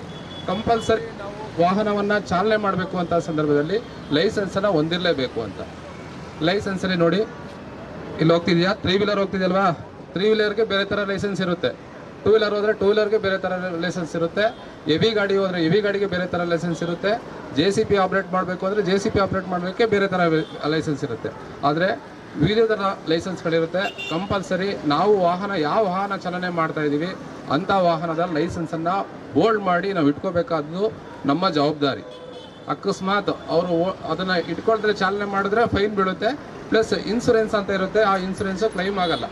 ಯಾವ ವ್ಯಕ್ತಿ ಮಾಡಿರ್ತಾನೆ, ಯಾವ ವ್ಯಕ್ತಿ ಅಪಘಾತ ಮಾಡ್ತಾನೆ, ಇಲ್ಲ ಯಾವುದೇ ಒಂದು ಇನ್ಸಿಡೆಂಟ್ ಮಾಡ್ತಾನೆ ವಾಹನದಿಂದ, ಅಂಥ ಸಂದರ್ಭದಲ್ಲಿ ಇನ್ಸೂರೆನ್ಸು ಕ್ಲೈಮ್ ಆಗೋ ಚಾನ್ಸಸ್ ಇರುತ್ತೆ. ಅದೆಲ್ಲ ಸುಪ್ರೀಂ ಕೋರ್ಟ್ ಗೈಡ್ ಮಾಡುತ್ತೆ. ಅದರಿಂದಾಗಿ ನಾವು ವಾಹನವನ್ನು ಹತ್ತೋಕ್ಕಿಂತ ಮುಂಚೆ, ಚಾಲನೆ ಮಾಡೋಕ್ಕಿಂತ ಮುಂಚೆ ಏನು ನೋಡ್ಕೋಬೇಕು, ಆ ಗಾಡಿ ರಿಜಿಸ್ಟ್ರೇಷನ್ ಆಗಿದೆ ಅಂತ ನೋಡ್ಕೋಬೇಕು. ಎರಡನೇದು, ನನ್ನ ಹತ್ರ ಗಾಡಿ ಓಡಿಸೋಕ್ಕೆ ಲೈಸೆನ್ಸ್ ಇದೆಯಾ ಅಂತ ನೋಡ್ಕೋಬೇಕು. ಮೂರನೇದು, ಕಂಪಲ್ಸರಿ ಮಾಡಿದರೆ ಅದೇ ಆ್ಯಕ್ಟಲ್ಲಿ ಇನ್ಸೂರೆನ್ಸ್ ಇರಬೇಕು ವೆಹಿಕಲ್ಗೆ. ಇನ್ಸೂರೆನ್ಸಲ್ಲಿ first party, second party, third party, 3 party ಥರ ಇನ್ಸೂರೆನ್ಸ್ ಇರುತ್ತೆ. ಅದರಿಂದಾಗಿ ಕಂಪಲ್ಸರಿ ನಮ್ಮ ಆ್ಯಕ್ಟಲ್ಲಿ ಹೇಳೋ ಪ್ರಕಾರ ಥರ್ಡ್ ಪಾರ್ಟಿ ಇನ್ಸೂರೆನ್ಸ್ ಅಂತೂ ಕಂಪಲ್ಸರಿ ಇರಲೇಬೇಕು. ನಮಗೆ ಮತ್ತು ಸೆಕೆಂಡ್ ಪರ್ಸನ್ ಇಲ್ಲದವ್ರು ಪರವಾಗಿಲ್ಲ. ಅಕಸ್ಮಾತ್ ನಮ್ಮ ಗಾಡಿ ಬೇರೆಯವ್ರಿಗೆ ಗುದ್ರೆ ಅವರು ಕ್ಲೈಮ್ ಮಾಡೋ ಥರ ಇನ್ಸೂರೆನ್ಸ್ ಆದರೂ ಇರಬೇಕು ಅಂತ. ಆದರೆ ಈಗ ವೆಹಿಕಲ್ಸ್ ಆಲ್ಮೋಸ್ಟ್ ನೋಡ್ತಾ ಇದ್ದೀವಿ, ನಮ್ಮ ಹಾಸನದಲ್ಲಿ ಇರ್ಬೋದು, ಹೊರಗಡೆ ಇರ್ಬೋದು, ಕಡಿಮೆ ಪ್ರಮಾಣದಲ್ಲಿ ವೆಹಿಕಲ್ಸ್ಗಳು ಇನ್ಸೂರೆನ್ಸನ್ನು ಮಾಡಿಸ್ಕೊಂಡಿದ್ದಾರೆ. ಇನ್ನು ಹೆಚ್ಚಿನ ಪ್ರಮಾಣದಲ್ಲಿ ಎಲ್ಲರೂ ಸಹ ಇನ್ಸೂರೆನ್ಸ್ಗಳನ್ನ ಮಾಡಿಸ್ಕೋಬೇಕು. ಇನ್ಸೂರೆನ್ಸ್ ಯಾಕೆ ಅನುಕೂಲ ಆಗುತ್ತೆ ಅಂತ ಯಾರಿಗಾರು ಗೊತ್ತಿದೆಯಾ?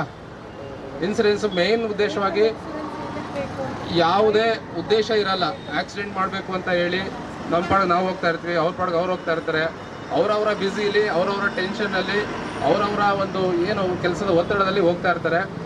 ಅಚಾನಕ್ ನೆಗ್ಲಿಜೆನ್ಸಿಯಿಂದಾಗಿ ಕೆಲವೊಂದು ಆಕ್ಸಿಡೆಂಟ್ಗಳಾಗ್ಬಿಡ್ತವೆ. ಆಗುವಂಥ ಸಂದರ್ಭದಲ್ಲಿ ಆಗುವಂಥ ಡ್ಯಾಮೇಜ್ಗಳನ್ನ ಕ್ಲೈಮ್ ಮಾಡ್ಕೋಬೇಕು ನಾವು. ಆ ವ್ಯಕ್ತಿಯಿಂದ ಮಾಡ್ಕೊಳಕ್ಕಾಗಲ್ಲ ಅಂತ ಹೇಳಿ ಆ ಗಾಡಿ ಕಡೆಯಿಂದ ಇನ್ಸೂರೆನ್ಸ್ ಮಾಡಿಸಿರ್ತಾರೆ. ಆ ಗಾಡಿಗೆ ಯಾರು ಕ್ಲೈಮ್ ಕೊಟ್ಟಿರ್ತಾರೆ ಕಂಪ್ನಿ, ಅವ್ರ ಇನ್ಸೂರೆನ್ಸನ್ನು ಕೊಡಲಿಕ್ಕೆ ಪ್ರಾವಿಷನ್ ಇದೆ.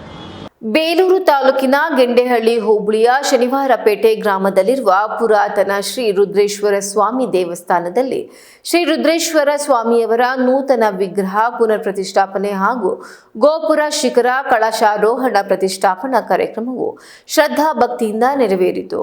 ಕಾರ್ಯಕ್ರಮದ ಅಂಗವಾಗಿ ವಿವಿಧ ಧಾರ್ಮಿಕ ವಿಧಿವಿಧಾನಗಳು, ಹೋಮ ಹವನಗಳು ಹಾಗೂ ವಿಶೇಷ ಪೂಜಾ ಕೈಕರ್ಯಗಳು ವಿಜೃಂಭಣೆಯಿಂದ ನಡೆಯಿತು. ಭಕ್ತಾದಿಗಳು ಹೆಚ್ಚಿನ ಸಂಖ್ಯೆಯಲ್ಲಿ ಪಾಲ್ಗೊಂಡು ದೇವರ ಕೃಪೆಗೆ ಪಾತ್ರರಾದರು.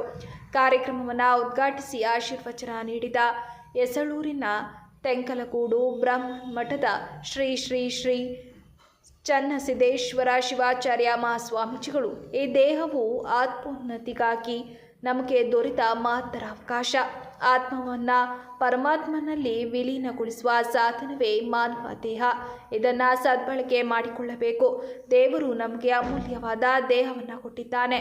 ಭೌತಿಕ ಸುಖಗಳ ಹಿಂದೆ ಮಾತ್ರ ಓಡದೆ ಭಕ್ತಿಯಿಂದ ಪರಮಾತ್ಮನ ಧ್ಯಾನ ಮಾಡುವ ಮೂಲಕ ಜೀವನವನ್ನು ಸಾರ್ಥಕಗೊಳಿಸಬೇಕು. ಭಾರತ ವಿಶ್ವಕ್ಕೆ ಗುರು ಸ್ಥಾನವನ್ನು ನೀಡಿದ ಏಕೈಕ ದೇಶ. ನಮ್ಮ ಸಂಸ್ಕೃತಿ, ನಮ್ಮ ಧರ್ಮವನ್ನು ಉಳಿಸುವ ಹೊಣೆ ನಮ್ಮ ಮೇಲಿದೆ. ದೇವಾಲಯಗಳು ಕೇವಲ ಪೂಜಾ ಕೇಂದ್ರಗಳಲ್ಲ, ಅವು ಸಂಸ್ಕಾರ, ಸಂಸ್ಕೃತಿ ಮತ್ತು ಸಾಮಾಜಿಕ ಏಕತೆಯ ಕೇಂದ್ರಗಳಾಗಿವೆ. ನೂತನ ವಿಗ್ರಹ ಪುನರ್ ಪ್ರತಿಷ್ಠಾಪನೆ ಹಾಗೂ ಗೋಪುರ ಶಿಖರ ಕಳಶಾರೋಹಣದಂತಹ ಧಾರ್ಮಿಕ ಕಾರ್ಯಕ್ರಮಗಳು ಸಮಾಜದಲ್ಲಿ ಧರ್ಮ ಬೋಧನೆ ಹಾಗೂ ಆಧ್ಯಾತ್ಮಿಕ ಚೇತನವನ್ನು ಹೆಚ್ಚಿಸುತ್ತವೆ ಎಂದರು. ಅಂತಕ್ಕಂಥದ್ದನ್ನು ನಾವು ಗಮನಿಸಬೇಕು ಮತ್ತು ಅವುಗಳಿಗೆ ಮಹತ್ವವನ್ನು ಕೊಡಬೇಕು. ಯಾಕೆ ನಾವು ಧಾರ್ಮಿಕತೆಯನ್ನು ಬೆಳೆಸ್ಕೊಬೇಕು? ಯಾಕೆ ನಾವು ಶ್ರದ್ಧೆಯಿಂದ ದೇವರನ್ನ ಪೂಜೆ ಮಾಡಬೇಕು ಅಂತಕ್ಕಂಥ ಮಾತನ್ನ ಒಂದಿಷ್ಟು ನಾಸ್ತಿಕರು ಕೇಳಬಹುದು. ನೀವೆಲ್ಲ ಇಲ್ಲಿ ಆಸ್ತಿಕ ಬಂಧುಗಳಿದ್ದೀರಿ, ಏನು ದೇವರನ್ನ ಒಪ್ಪಿ ದೇವರನ್ನ ಪೂಜೆ ಮಾಡ್ತಕ್ಕಂಥವ್ರು ಇದ್ದೀರಿ. ಇವತ್ತು ನಮ್ಮ ದೇಶದಲ್ಲಿ ಆಸ್ತಿಕ ಬಂಧುಗಳು ದೇವರನ್ನ ಯಾಕೆ ಪೂಜೆ ಮಾಡಬೇಕು ಅನ್ನೋ ಒಂದು ಪ್ರಶ್ನೆ ಬಂದಂತ ಸಂದರ್ಭದಲ್ಲಿ ನಿಮ್ಮ ಮಕ್ಕಳು ಕೇಳ್ತಿರ್ತಾರೆ, ಯಾಕೆ ಪೂಜೆ ಮಾಡಬೇಕು, ಯಾಕೆ ಹೂ ಇಡಬೇಕು ಇತ್ಯಾದಿ ಎಲ್ಲ ಕೇಳ್ತಿರ್ತಾರೆ. ದೇವರನ್ನ ನಾವು ಯಾಕೆ ಪೂಜೆ ಮಾಡಬೇಕು ಅಂತ ಕೇಳಿದ್ರೆ, ನೀವೆಲ್ಲರೂ ಇಲ್ಲೆಲ್ಲ ಬಂದಿದ್ರಲ್ಲೆಲ್ಲ ರೈತರಿದ್ದೀರಿ, ಬೇರೆ ಬೇರೆ ವರ್ಗದ ಜನರಿದ್ದೀರಿ. ನಿಮ್ಮ ಶ್ರದ್ಧೆ ಭಕ್ತಿಯಿಂದ ನಿಮ್ಮ ಯಥಾಶಕ್ತಿ ನೀವು ಒಂದೊಂದು ಕಾರ್ಯಗಳನ್ನ ನೀವು ಜೀವನದ ಉಪಯೋಗಕ್ಕಾಗಿ ಜೀವನವನ್ನು ನಡೆಸಲಿಕ್ಕೆ ಮಾಡ್ಕೊಂಡು ಬರ್ತಿದ್ದೀರಿ, ಹೌದಾ? ಯಾವುದೇ ಒಬ್ಬ ವ್ಯಕ್ತಿ ನಿಮಗೆ ಕಷ್ಟದ ಸಂದರ್ಭದಲ್ಲಿ ಒಬ್ಬ ವ್ಯಕ್ತಿ ಸಹಾಯ ಮಾಡಿದ್ರೆ ಅವ್ರಿಗೆ ಏನಂತ ಹೇಳ್ತೀರಿ ನೀವು? ಧನ್ಯವಾದ ಹೇಳ್ತೀರಿ. ಭಾಳ ನಿಮಗೆ ಅತ್ಯಂತ ಕಷ್ಟ ಆದ ಸಂದರ್ಭದಲ್ಲಿ ಅವರು ಸಹಾಯ ಮಾಡಿದ್ರೆ ಅಪ್ಪ ನಿನ್ನ ಋಣ ಇದೆ ನನ್ನ ಮೇಲೆ ಅಂತ ಹೇಳ್ತೀವಲ್ವಾ. ಅಂದರೆ ನಿಮ್ಮ ಜೀವನದಲ್ಲಿ ಯಾವುದೋ ಒಂದು ಕಷ್ಟ ಬಂದಂಥ ಸಂದರ್ಭದಲ್ಲಿ ಒಬ್ಬ ವ್ಯಕ್ತಿ ನಿಮಗೆ ಸಹಾಯ ಮಾಡಿದ್ದನ್ನೇ ನೀವು ಋಣ ಇಟ್ಕೊಂತೀವಿ, ನಿಮ್ಮ ಋಣ ನಮ್ಮ ಮೇಲಿದೆ, ಜೀವನ ಪೂರ್ತಿ ನಿನ್ನ ಋಣ ಮುಟ್ಸೋಕ್ಕಾಗಲ್ಲ, ಇನ್ನಿತರ ಮಾತುಗಳನ್ನು ಹೇಳ್ತೀರಿ. ಒಂದೇ ಒಂದು ಕಷ್ಟಕ್ಕೆ ಸಹಾಯ ಮಾಡಿದ ವ್ಯಕ್ತಿಗೆ ಇಷ್ಟೆಲ್ಲವನ್ನ ನೀವು ಮಾತಾಡ್ತೀರಿ ಅಂತ ಹೇಳಿದರೆ, ಇಷ್ಟು ಋಣವನ್ನ ಅಥವಾ ಧನ್ಯವಾದನ ಅರ್ಪಿಸ್ತೀರಿ ಅಂತಂದ್ರೆ 84 ಲಕ್ಷ ಜೀವರಾಶಿಗಳಲ್ಲಿ ಅತ್ಯಂತ ಪರಮ ಪವಿತ್ರವಾದಂಥ ಈ ದೇಹವನ್ನ, ಈ ಜನ್ಮವನ್ನ ದೇವರು ಮನುಷ್ಯನಿಗೆ ಪಾಲಿಸಿದ್ದಾನೆ. ಯೋಚನೆ ಮಾಡಿ, ನಾವು ನೀವೆಲ್ಲರೂ ಪ್ರಾಣಿಯಾಗಿಯೋ ಪಕ್ಷಿಯಾಗಿಯೋ ಒಂದು ಹಸುವಾಗಿನೋ ಶ್ವಾನವಾಗಿಯೋ ಕುರಿಯಾಗಿಯೋ ಜನ್ಮವನ್ನು ಪಡಿಬೋದಾಗಿತ್ತಲ್ಲ. ಎಷ್ಟು ಸುಂದರವಾದ ಬದುಕನ್ನ ದೇವರು ನಮಗೆ ಕೊಟ್ಟಿದ್ದಾನೆ, ಎಷ್ಟು ಸುಂದರವಾದ ದೇಹವನ್ನು ನಮಗೆ ಕೊಟ್ಟಿದ್ದಾನೆ. ಕಣ್ಣು ಇಲ್ಲೇ ಇರಬೇಕು, ಕಿವಿ ಇಲ್ಲೇ ಇರಬೇಕು, ಮೂಗು ಇಲ್ಲೇ ಇರಬೇಕು, ಹೌದಲ್ವಾ? ನೀವು ಮತ್ತೆ ದೇವರು ಕೊಟ್ಟಿರೋ ಅಂಗಾಂಗಗಳಿಗೆ ನೀವು ಶೃಂಗಾರ ಮಾಡ್ತೀರಿ, ಮತ್ತೆ ಕಿವಿಗೆ ಒಲೆ ಹಾಕ್ತೀರಿ ಹೆಣ್ಮಕ್ಳು, ಮೂಗಿಗೆ ಮುಗ್ನತ್ ಹಾಕ್ತೀರಿ, ಕೊರಳಿಗೆ ಸರ ಹಾಕ್ತೀರಿ, ಹೌದಲ್ವಾ? ಯಾರನ್ನು ಕರೀತಾರೆ ಬಡವ ಅಂತೇಳಿ? ಯಾರ ಹತ್ರ ಹಣ ಇರೋದಿಲ್ಲೋ ಆತನನ್ನ ಬಡವ ಅಂತ ಕರೀತಾರೆ. ಆಸ್ತಿ ಹಣ ಇಲ್ದರೂ ಬಡವ ಅಂತ ಕರೀತಾರೆ. ಬಹುಶಃ ಈ ದೇಹವನ್ನ, ದೇಹದಲ್ಲಿರ್ತಕ್ಕಂಥ ಅಂಗಾಂಗಗಳನ್ನ ಮೌಲ್ಯಮಾಪನ ಮಾಡಿದ್ರೆ ಸರಿಸುಮಾರು 20 ಕೋಟಿ ರೂಪಾಯಿಗಿಂತಲೂ ಹೆಚ್ಚಿಗೆ ಬೆಲೆ ಬಾಳ್ತಕ್ಕಂಥ ಅಂಗಾಂಗಗಳನ್ನ ದೇವರು ಕೊಟ್ಟಿದಾರಲ್ಲ. ಈಗ ಹೇಳಿ, ಯಾರು ಬಡವರಿದ್ದೀರಿ ಇಲ್ಲಿ?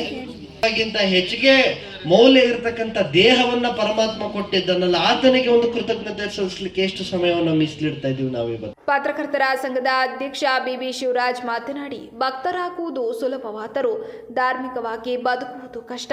ನಾವು ಧಾರ್ಮಿಕತೆಯನ್ನ ಮರೆಯುತ್ತಿರುವುದು ಆತಂಕಕಾರಿ. ನಮ್ಮ ಸಂಸ್ಕೃತಿ ಹಾಗೂ ಧರ್ಮವನ್ನು ಕಾಪಾಡಿಕೊಳ್ಳಲು ಎಲ್ಲರೂ ಒಗ್ಗಟ್ಟಾಗಿ ಕಾರ್ಯನಿರ್ವಹಿಸಬೇಕು ಎಂದರು. ನಾವುಗಳು ಭಕ್ತರಾಗುವುದು ತುಂಬ ಸುಲಭ, ಅತಿ ಸುಲಭ ಭಕ್ತರಾಗೋದು. ಯಾರಿಗೆ ಬೇಕಾದರೂ ನಾವು ಭಕ್ತರಾಗ್ಬೋದು. ಆದರೆ ಧಾರ್ಮಿಕವಾಗಿ ನಡೆದುಕೊಳ್ಳೋದು ತುಂಬ ಕಷ್ಟದ ಕೆಲಸ. ಇವತ್ತು ಧಾರ್ಮಿಕವನ್ನು ನಾವು ಮರಿತಾ ಇದ್ದೇವೆ. ಬರೀ ಭಕ್ತರಾದರೆ ಸಾಕು, ನಾವು ಧಾರ್ಮಿಕತೆ ಮತ್ತು ನಮ್ಮ ಸಂಪ್ರದಾಯ, ನಮ್ಮ ಧರ್ಮವನ್ನು ಉಳಿಸಿ ಕಾಪಾಡುವಂಥದ್ದು ಕೂಡ ನಮ್ಮೆಲ್ಲರ ಜವಾಬ್ದಾರಿಯಾಗಿದೆ. ಆ ನಿಟ್ಟಿನಲ್ಲಿ ನಾವೆಲ್ಲರೂ ಕೂಡ ಕೆಲಸ ಮಾಡೋಣ ಅಂತ ಹೇಳ್ತಾ ಅವಕಾಶಕ್ಕಾಗಿ ಧನ್ಯವಾದಗಳು. ಈ ಸಂದರ್ಭದಲ್ಲಿ ಮಾಜಿ ಶಾಸಕ ಕೆಎಸ್ ಲಿಂಗೇಶ್, ಮಾಜಿ ಸಚಿವ ಬಿ ಶಿವರಾಮ್, ಗ್ರಾನೇಟ್ ರಾಜಶೇಖರ್, ಚಂದ್ರಪ್ಪ ಶೆಟ್ಟರು, ಗ್ರಾಮ ಪಂಚಾಯತ್ ಅಧ್ಯಕ್ಷೆ ಮೀನಾಕ್ಷಿ ಶಂಕರಾಚಾರ್, ಪಿಎಲ್ಡಿ ಬ್ಯಾಂಕ್ ಬೇಲೂರು ನಿರ್ದೇಶಕ ಮಗಪ್ಪ ಗೌಡ, ಕಲ್ಲಪ್ಪ ಶೆಟ್ಟರು, ಚೇತನ್ ಗೆಂಡೆಹಳ್ಳಿ, ಗಿರೀಶ್ ಸೇರಿದಂತೆ ಗ್ರಾಮದ ಹಿರಿಯರು ಹಾಗೂ ಅಪಾರ ಸಂಖ್ಯೆಯ ಭಕ್ತಾದಿಗಳು ಉಪಸ್ಥಿತರಿದ್ದರು. ಆರೋಗ್ಯದ ದೃಷ್ಟಿಯಿಂದ ಕ್ರೀಡಾ ಮನೋಭಾವ ಬೆಳೆಸಿಕೊಳ್ಳುವುದು ಒಳ್ಳೆಯದು ಎಂದು ಸರ್ಕಾರಿ ಸಾರ್ವಜನಿಕ ಆಸ್ಪತ್ರೆಯ ವೈದ್ಯಾಧಿಕಾರಿ ಡಾಕ್ಟರ್ ಯುವರಾಜ್ ಹೇಳಿದರು. ತಾಲೂಕು ಕಾರ್ಯನಿರತ ಪತ್ರಕರ್ತರ ಸಂಘದ ಕಚೇರಿಯಲ್ಲಿ ಸೌಹಾರ್ದಯುತ ಕ್ರಿಕೆಟ್ ಪಂದ್ಯಾವಳಿ ಪ್ರಯುಕ್ತ ಇಂದು ಆಯೋಜಿಸಿದ್ದ ಟಿ ಶರ್ಟ್ ಬಿಡುಗಡೆ ಹಾಗೂ ಟ್ರೋಫಿ ಅನಾವರಣ ಕಾರ್ಯಕ್ರಮದಲ್ಲಿ ಮಾತನಾಡಿದ ಅವರು, ಕ್ರೀಡೆಯ ಜೊತೆಗೆ ಸ್ನೇಹ ಹಾಗೂ ಸೌಹಾರ್ದತೆ ಮುಖ್ಯ ಎಂದರು.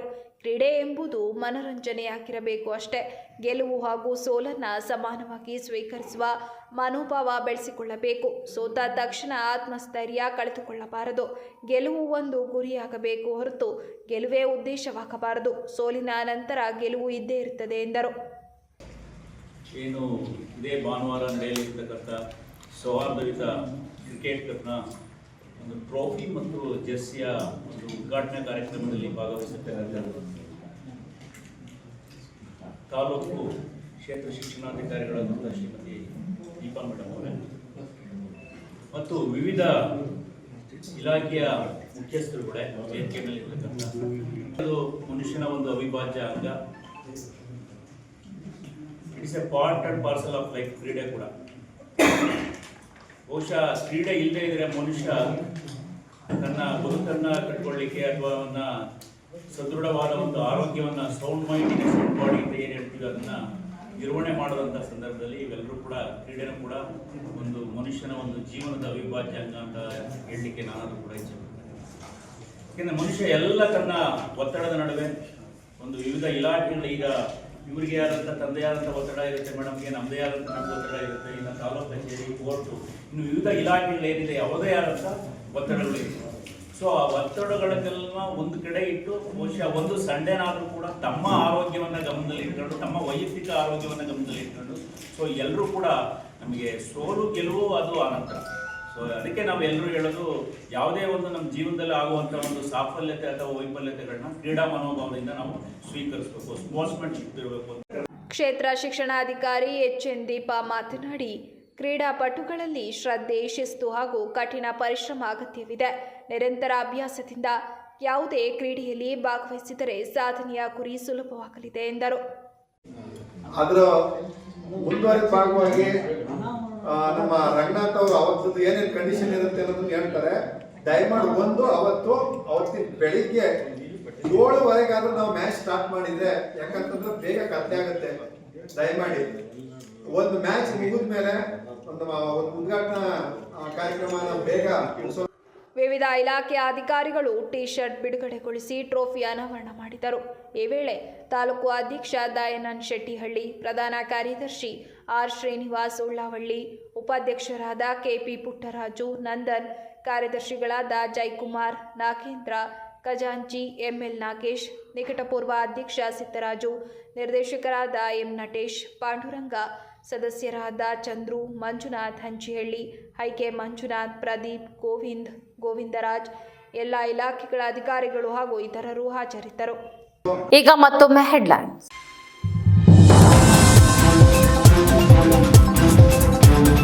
ಸ್ವಚ್ಛ ಭಾರತ ಅಭಿಯಾನದಡಿ ಶೌಚಾಲಯ ನಿರ್ಮಿಸಿ 6 ತಿಂಗಳು ಕಳೆದರೂ ಪಾವತಿಯಾಗದ ಅನುದಾನ, ಸ್ವಂತ ಹಣ ಹಾಗೂ ಸಾಲ ಪಡೆದು ಶೌಚಾಲಯ ನಿರ್ಮಿಸಿದ ಫಲಾನುಭವಿಗಳು.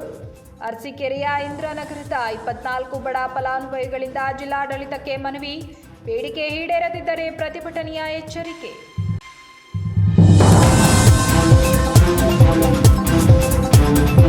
ಚನ್ನರಾಯಪಟ್ಟಣದಲ್ಲಿ ಮುತ್ತೂಟ್ ಮಿನಿ ಫೈನಾನ್ಸ್ ಎದುರು ನೊಂದ ಮಹಿಳೆ ಗೀತಾ ಪ್ರತಿಭಟನೆ, ಸಮಸ್ಯೆ ಬಗೆಹರಿಯದಿದ್ದರೆ ವಿಷ ಕುಡಿದು ಆತ್ಮಹತ್ಯೆಯ ಎಚ್ಚರಿಕೆ. ಅಧಿಕಾರಿಗಳು ಸ್ಥಳಕ್ಕೆ ಬರುವವರೆಗೆ ಪ್ರತಿಭಟನೆ ಮುಂದುವರಿಸುವ ನಿರ್ಧಾರ.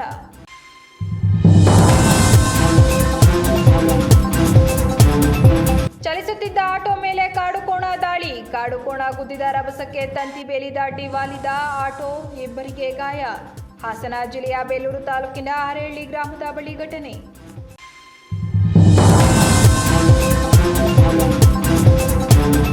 ಇದಿಷ್ಟು ಈವರೆಗಿನ ಪ್ರಮುಖ ಸುದ್ದಿಗಳು. ಸಮಗ್ರ ಸುದ್ದಿಗಳಿಗಾಗಿ ನೋಡ್ತಾ ಇರಿ ಪಬ್ಲಿಕ್ ಎಕ್ಸ್‌ಪ್ರೆಸ್ ಕನ್ನಡ. ಪಯಣ ನಿಮ್ಮೊಂದಿಗೆ.